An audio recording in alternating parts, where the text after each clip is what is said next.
Fala galera, tudo bem? Bem-vindo a mais uma lição e eu já começo com uma pergunta. Você tem ou conhece alguém que tem um nome estranho? Pois é galera, pode ser que meu nome é estranho, ou pelo menos diferente. Eu me chamo Victor BJ e BJ não é apelido, é nome. A minha irmã, por exemplo, se chama Anne Lacey. É, nome também. Meu pai queria em todos os filhos ter uma combinação de letra para ficar fácil de decorar. E aí ficou Anne e BJ. E o meu terceiro irmão não recebeu letra, mas recebeu uma homenagem de ter o nome do meu pai, que é Tibúrcio. Ou seja, tudo estranho os nomes lá na minha família. Eu particularmente gosto muito do meu nome, mas tem muita gente que não. Por isso eu pergunto, você gosta do nome que você recebeu? Poxa, carimbo, Miguel. Hoje em dia é possível até mudar de nome, se você não está satisfeito com o que tem. E a lição de hoje vai falar sobre um personagem bíblico que mudou de nome. Não porque ele quis, mas porque se tornou uma nova criatura e o próprio Deus deu um novo nome para ele. Momento curiosidade. Você sabia que Martin Luther King não teve esse nome sempre? Pois é, o nome dele original era Michael Luther King. Fecha parênteses. Nossa...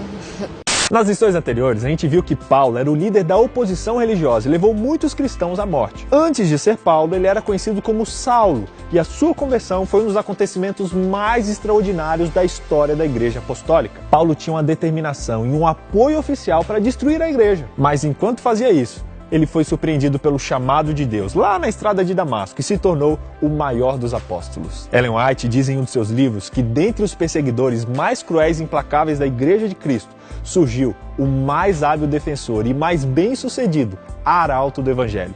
Paulo, um apóstolo de fé e coragem, página 9, e essa é a referência. Pois é, com a conversão de Paulo, o cristianismo mudou para sempre. Acho uma das maiores conquistas. Você lembra que na semana passada a gente aprendeu que existiam dois tipos de judeus, os helenistas e os hebreus, lembra? Pois é, Paulo era um judeu helenita, nascido na cidade de Tarso. Mas ele teve uma educação diferenciada dos helenistas comuns. Ele estudou com o mestre farisaico mais influente daquela época, o que tornou ele um fariseu extremamente ortodoxo. Esse fanatismo, inclusive, fez com que ele participasse da morte de Estevão, como a gente viu na semana passada. E olha, era muito, mas muito difícil Paulo acreditar que Jesus era o Messias, principalmente pelo fato de Jesus ter morrido na cruz.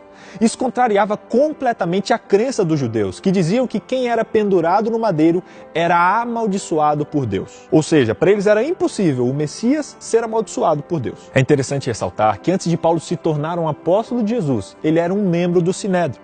E Sinédrio era como que uma sede que ficava ali em Jerusalém e servia para oferecer apoio às comunidades de judeus que ficavam em outros locais. A comunicação deles era feita através de cartas que eram enviadas pelos chaliães, que em hebraico significa enviados. E quando Saulo pediu ao presidente do Sinédrio que lhe desse cartas dirigidas às sinagogas de Damasco, ele se tornou um chaliá, com autoridade para prender os seguidores de Jesus. Eu não ouvi o que eu ouvi?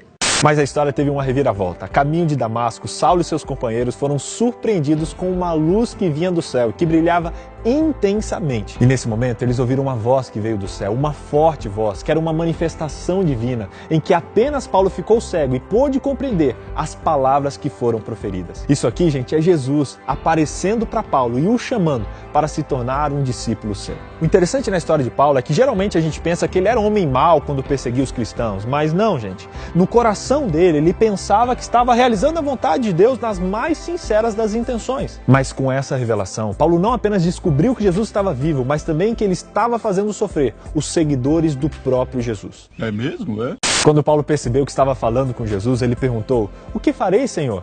E Jesus respondeu dizendo que continuasse a jornada até Damasco, que lá iria ser revelado a ele o que fazer. Como parte do plano perfeito de Deus, uma visão foi dada a outro personagem dessa história, Ananias. Ananias recebeu uma visão que o instruía a ir de encontro a Saulo e colocar a mão sobre ele para que a sua visão fosse restaurada. Conhecendo a fama de Saulo, ele sentiu muito medo. Aliás, ele não sabia que Saulo havia tido um encontro com Jesus e não mais estava ali representando o Sinédrio. A mudança de Paulo foi tão dramática que nenhuma causa humana lhe pode ser atribuída. Somente a intervenção divina pode explicar o mais obstinado adversário de Jesus decidindo abandonar tudo e se tornar um dos seus apóstolos mais dedicados e produtivos. Bravo!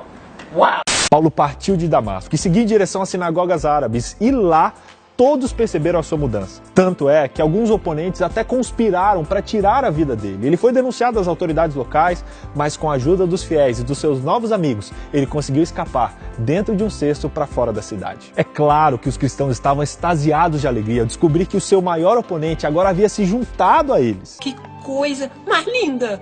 Depois de 3 anos da sua conversão, Paulo finalmente retornou para Jerusalém. E lá ele enfrentou sérios problemas dentro e fora da igreja. Os fiéis demoraram a acreditar na real conversão dele, eles ainda o temiam. Assim como Estevão, Paulo tinha um entendimento superior das Escrituras e pregava uma fé que não se baseava no sistema cerimonial do Antigo Testamento, não. E isso fazia com que os cristãos sempre desconfiassem dele e da sua real mudança. E essas tretas ficaram cada vez mais sérias. Inclusive, depois de 15 dias em Jerusalém, a sua vida começou a ficar mais e mais ameaçada, e o próprio Jesus, em visão, orientou que ele deixasse a cidade para sua própria segurança. Sendo assim, Paulo voltou para Tarso, sua cidade natal, e lá ficou até o início do seu ministério. Massa demais essa história, né? Paulo é demais, Paulo é demais. Vamos recapitular. Primeiro, a conversão de Paulo mudou a história do cristianismo para sempre. Segundo, Paulo era um membro do Sinédrio. Antes de ser apóstolo, ele participava desse grupo especial chamado Sinédrio. Terceiro, Paulo, quando se converteu, enfrentou muita dificuldade para ser aceito pelos líderes cristãos.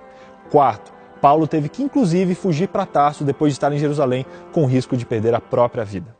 A história de Paulo está incrível e vai ficar ainda melhor. Nas próximas lições a gente vai estudar sobre como começou o ministério dele de verdade e quais foram os desafios que ele enfrentou para disseminar a palavra de Deus. Então já sabe, né? Se inscreve no canal para não perder nenhum capítulo dessa história. Um abraço, galera. Até semana que vem. Tchau!